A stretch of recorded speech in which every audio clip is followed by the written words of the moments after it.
केंद्रीय मंत्रिमंडल के मेरे सहयोगी श्रीमान श्रीपाद नाइक जी,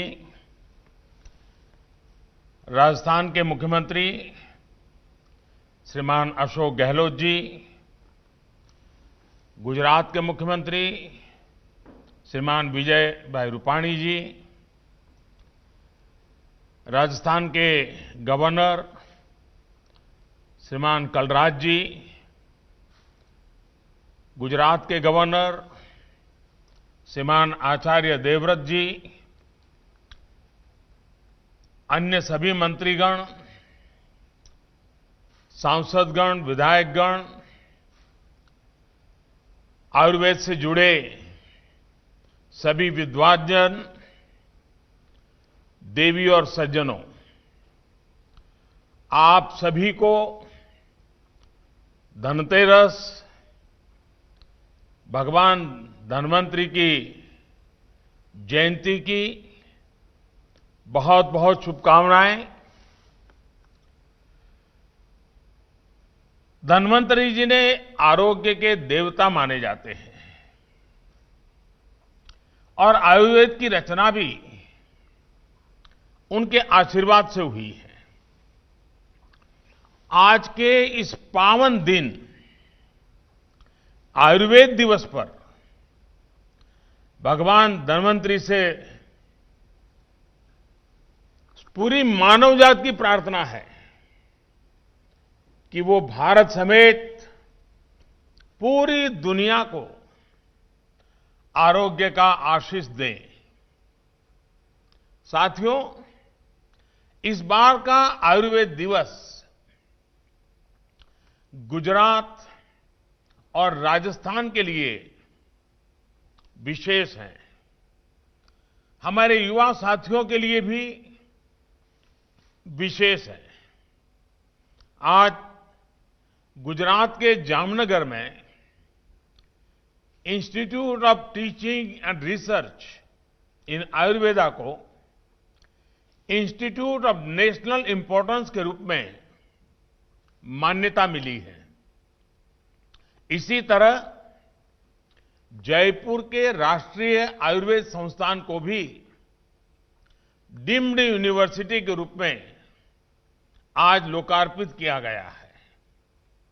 आयुर्वेद में उच्च शिक्षा, रिसर्च और स्किल डेवलपमेंट से जुड़े इन बेहतरीन संस्थानों के लिए राजस्थान, गुजरात के साथ ही पूरे देश को बहुत बहुत बधाई। साथियों, आयुर्वेद भारत की एक विरासत है जिसके विस्तार में पूरी मानवता की भलाई है।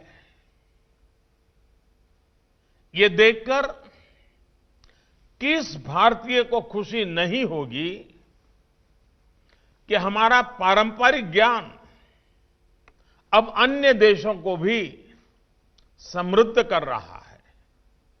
आज ब्राजील की राष्ट्रीय नीति में आयुर्वेद शामिल है। भारत अमेरिका संबंध हो, भारत जर्मनी रिश्ते हो, आयुष और भारतीय पारंपरिक चिकित्सा पद्धति से जुड़ा सहयोग निरंतर बढ़ रहा है। ये भी प्रत्येक भारतीय के लिए बहुत गर्व की बात है कि WHO ने और अभी WHO के मुखिया और मेरे मित्र, उन्होंने एक बहुत महत्वपूर्ण घोषणा की है। WHO ने global centre for traditional medicine, इसकी स्थापना के लिए दुनिया में से भारत को चुना है और अब भारत में से दुनिया के लिए इस दिशा में काम होगा। भारत को ये बड़ी जिम्मेदारी सौंपने के लिए मैं वर्ल्ड हेल्थ ऑर्गेनाइजेशन का, विशेष रूप से WHO के महानिर्देशक मेरे मित्र डॉक्टर टेड्रोस का भी हृदय से आभार व्यक्त करता हूं। मुझे विश्वास है कि जिस प्रकार Bharat pharmacy of the world इस रूप में उभरा है, उसी प्रकार पारंपरिक चिकित्सा का यह सेंटर भी ग्लोबल वेलनेस का सेंटर बनेगा। ये सेंटर दुनिया भर की ट्रेडिशनल मेडिसिन्स के विकास और उनसे जुड़ी रिसर्च को नई बुलंदियां देने वाला साबित होगा। साथियों, बदलते हुए समय के साथ आज हर चीज इंटीग्रेट हो रही है।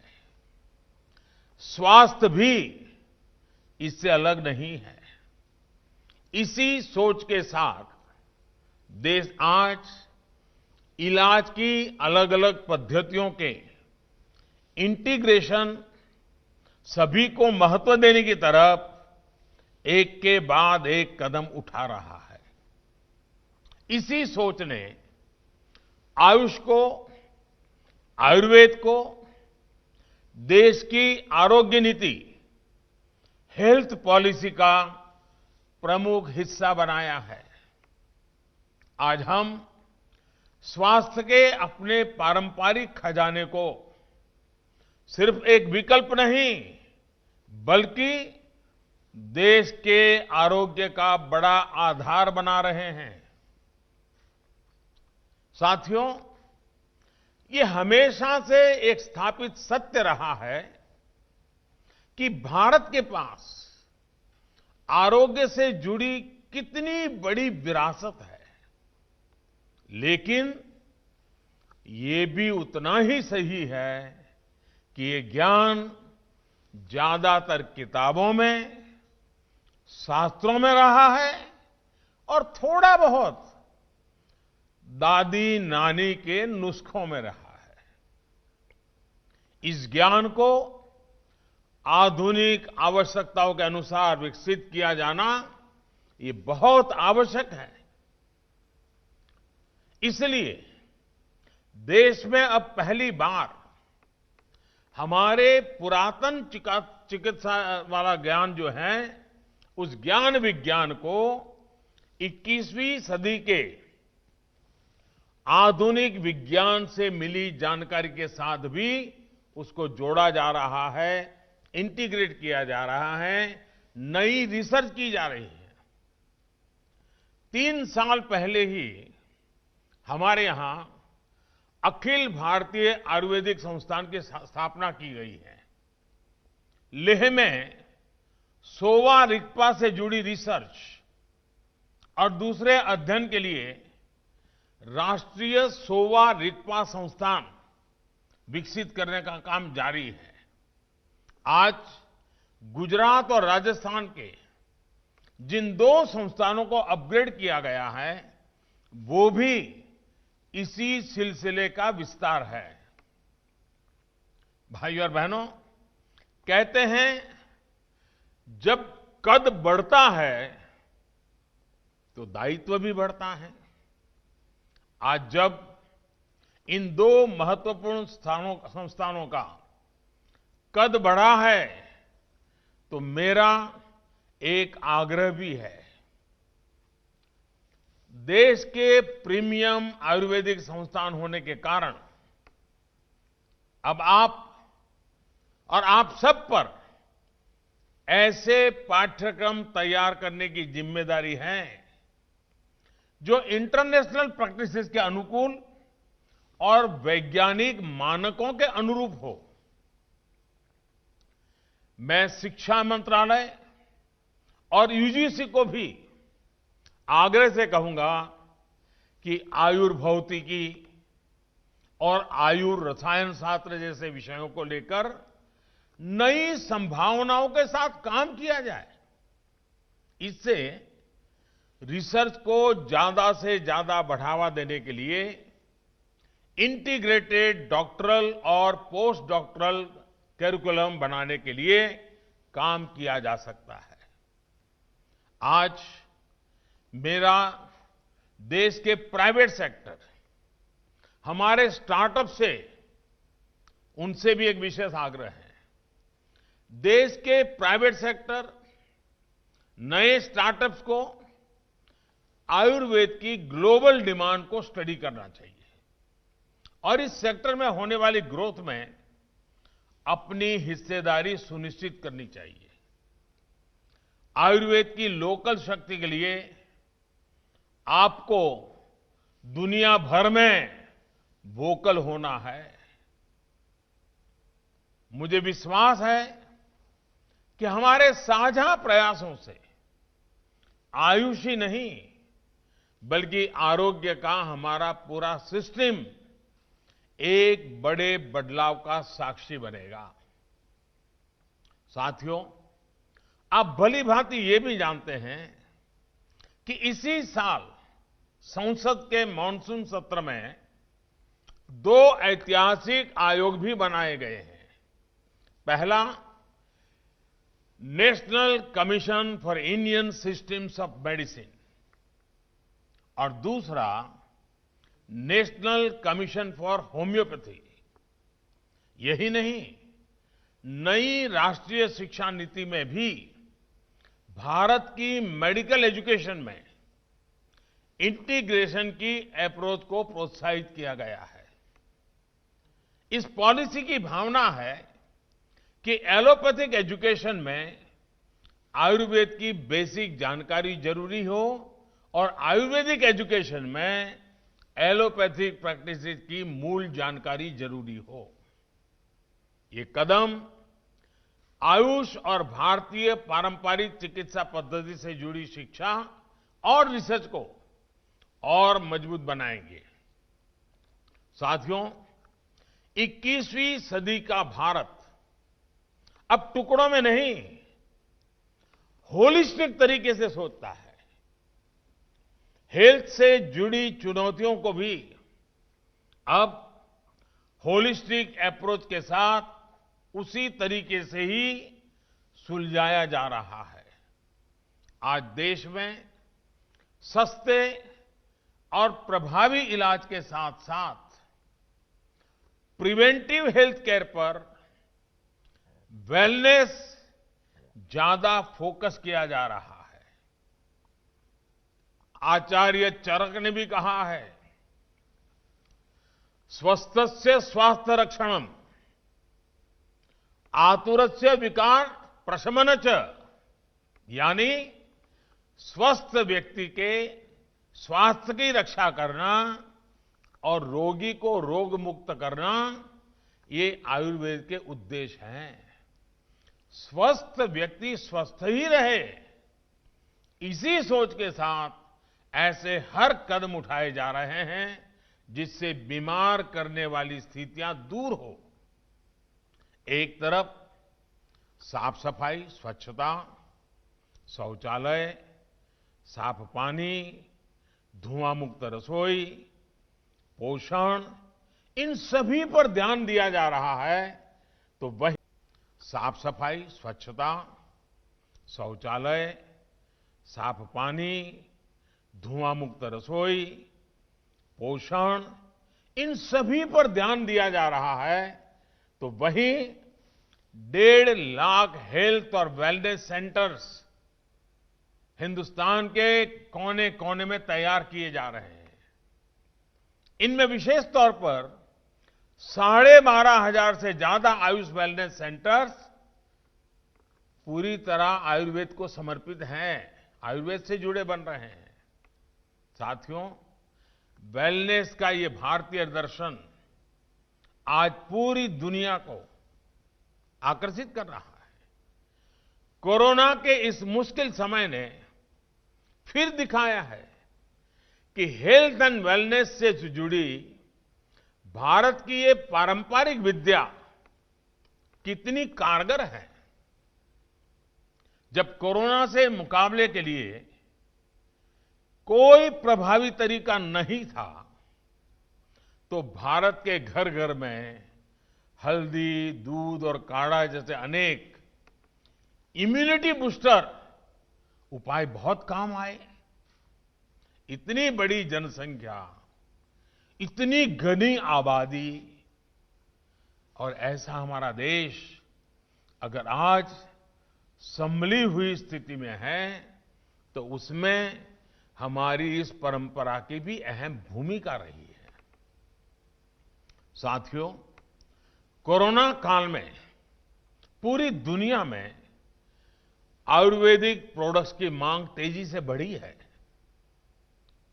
बीते साल की अपेक्षा इस साल सितंबर में आयुर्वेदिक उत्पादों का निर्यात लगभग 1.5 गुना, करीब करीब 45% बढ़ा है। यही नहीं, मसालों के निर्यात में भी काफी बढ़ोतरी दर्ज की गई है। हल्दी, अदरक, ऐसी चीजें जो इम्यूनिटी बूस्टर मानी जाती हैं, उनका निर्यात अचानक इस तरह बढ़ना ये दिखाता है कि दुनिया में आयुर्वेदिक समाधानों और भारतीय मसालों पर विश्वास कितना बढ़ रहा है। अब तो कई देशों में हल्दी से जुड़ी विशेष पेय पदार्थों की भी प्रचलन बढ़ रहा है। आज दुनिया के प्रतिष्ठित मेडिकल जर्नल्स भी आयुर्वेद में नई आशा, नई उम्मीद देख रहे हैं। साथियों, कोरोना के इस काल में हमारा फोकस सिर्फ आयुर्वेद के उपयोग तक ही सीमित नहीं रहा, बल्कि इस मुश्किल घड़ी का इस्तेमाल आयुष से जुड़ी रिसर्च को देश और दुनिया में आगे बढ़ाने के लिए किया जा रहा है। आज एक तरफ भारत जहां वैक्सीन की टेस्टिंग कर रहा है, वहीं दूसरी तरफ कोविड से लड़ने के लिए आयुर्वेदिक रिसर्च पर भी इंटरनेशनल कोलैबोरेशन को तेजी से बढ़ा रहा है। अभी-अभी हमारे साथी श्रीपाद जी ने बताया कि इस समय 100 से ज्यादा स्थानों पर रिसर्च चल रही है। यहां दिल्ली में ही अखिल भारतीय आयुर्वेद संस्थान ने, जैसा अभी आपको विस्तार से बताया गया, दिल्ली पुलिस के 80,000 जवानों पर इम्यूनिटी से जुड़े रिसर्च की है। ये दुनिया की सबसे बड़ी ग्रुप स्टडी हो सकती है। इसके भी उत्साहजनक परिणाम देखने को मिले हैं। आने वाले दिनों में कुछ और अंतर्राष्ट्रीय परीक्षण भी शुरू किए जाने हैं। साथियों, आज हम आयुर्वेदिक दवाओं, जड़ी बूटियों के साथ साथ इम्यूनिटी को बढ़ाने वाले न्यूट्रिशियस फूड पर भी विशेष बल दे रहे हैं। मोटे अनाज यानी मिलेट्स का उत्पादन बढ़ाने के लिए आज किसानों को प्रोत्साहित किया जा रहा है। यही नहीं, गंगा जी के किनारे और हिमालयी क्षेत्रों में ऑर्गेनिक उत्पादों को बढ़ावा दिया जा रहा है। आयुर्वेद से जुड़े हुए पेड़ पौधे लगाने पर बल दिया जा रहा है। कोशिश ये है कि दुनिया की वेलनेस में भारत ज्यादा से ज्यादा कंट्रीब्यूट करे, हमारा एक्सपोर्ट भी बढ़े और हमारे किसानों की आय में भी बढ़ोतरी हो। आयुष मंत्रालय इसके लिए एक व्यापक योजना पर काम कर रहा है। आपने भी देखा होगा कि कोविड महामारी शुरू होने के बाद आयुर्वेदिक जड़ी बूटियां जैसे अश्वगंधा, गिलोय, तुलसी आदि की कीमतें इसलिए बढ़ी क्योंकि मांग बढ़ी, लोगों का विश्वास बढ़ा। मुझे बताया गया है कि इस बार अश्वगंधा की कीमत पिछले साल के मुकाबले 2 गुनी से भी ज्यादा तक पहुंची है। इसका सीधा लाभ इन पौधों, इन जड़ी बूटियों की खेती करने वाले हमारे किसान परिवारों तक पहुंचा है।